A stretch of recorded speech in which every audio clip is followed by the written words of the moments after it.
Lee's love language. We are back at it again, fam. I wanted to just talk real fast about what people go through when it comes to pain. And I know this for a fact. On our other channel, JD Lee's Designs, my wife went live, and she was stating that how she lost her father over a year back. And until this day, right now, it's times that she still grieve. And I tell her that a big part of grieving is that it's good to let it out. You don't want to hold anything in when you lose somebody that's close to you. And so the only thing that you can do at that particular time is just ask God to help you through the pain.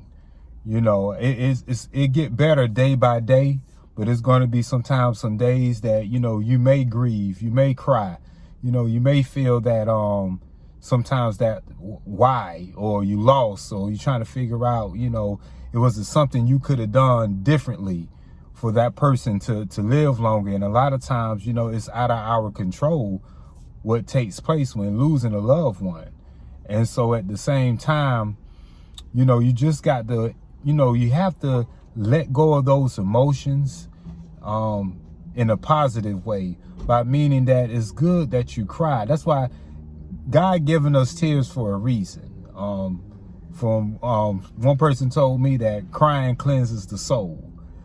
So it's not a bad thing that you cry, but one thing that you definitely have to take into accountability as well, that you don't want it to overconsume you, because it's so much of a hurtful thing that people go through when it comes to losing loved ones, that even though that person is no longer here, you are still here with other people that care and loves you. So it can't overconsume you, but at the same time, it's still good at that time and moment to grieve or whatever. If you're feeling that, that emotion that you miss that person. And so I just think that it's almost like a balance, and only God or whatever, if you ask God to help you, he's there in a time of need of help. Trust me.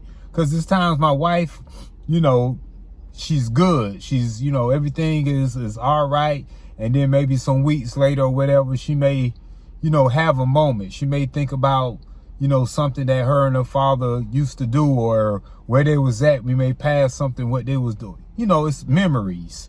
And so it kind of sometimes trigger things. And I tell her, I just console her and let her know that, it's going to be okay. It takes time for wounds to heal, and her mother, she has lost a lot of siblings. Majority of her siblings is gone. It's like only 3 of them left at the time. I think it was like maybe 8 of them. And so I think maybe they lost maybe at least 5 siblings throughout the years. And now it's just 3 sisters that's left. So her mother has learned how to go through, the grief and sorrows and pains of losing siblings throughout the years. So she kind of know how to navigate through it now. And, with my wife, this was like her first big loss. Well, I wouldn't say her first big loss to somebody that's real close to her, because her biological dad passed first, but they didn't have a close relationship like her stepdad or whatever. They had a real close relationship.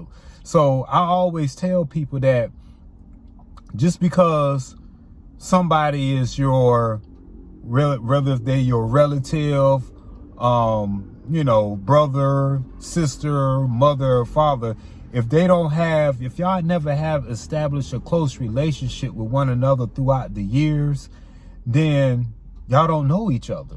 So it's not a connection that's there. So with her, she has a connection with her stepfather throughout these years. So the pain was just a lot more intense than when she lost her biological father. Now, she knew her biological father. I met him as well. And she had some type of connection with him, but it wasn't as close as the stepfather because her biological father wasn't there throughout the years like he was supposed to. See, that's what I mean when it comes to that relationship, that connection, in which her stepfather was there, you know, a lot more. So with that being said, I just believe at this moment of time, when you're dealing with grief and you're dealing with pain of a lost one, someone that's real close to you, God is always there to comfort you. He's there to comfort you, to give you peace in the middle of the storm. And even when you're crying and you know, you feel like you can't push on, you are able to push on with his strength. You just, you know, call on him, and he's always there to help in a time of need. And so even with my wife, you know, at this present time, you know, things has got better over the past year. And, you know, just not too long ago, me doing this video, she had a moment that she missed him. And I told her, I understand, hon. You know, you just continue to ask God to help you.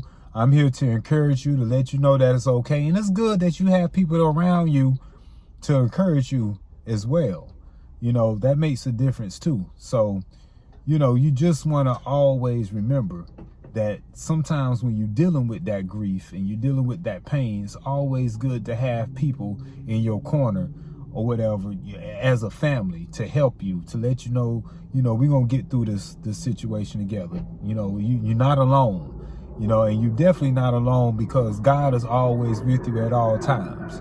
So the main point of this is that whatever pain that you are dealing with, whether if you're lost a loved one, whether if you're going through something emotionally, physically, financially, whatever it may be, that God is always there in a time and a present to help. You just have to know that and believe that and call on him. He's always there. You know, he's always there to help us. It don't matter who you are. You know, it just doesn't matter. He loves all of us. So at the end of the day, I just want to say I appreciate everybody for supporting this channel. Please hit the subscribe button, hit the thumbs up. And once again, we are going to deal with pain, but God is always there to comfort us and get us through it. That's one.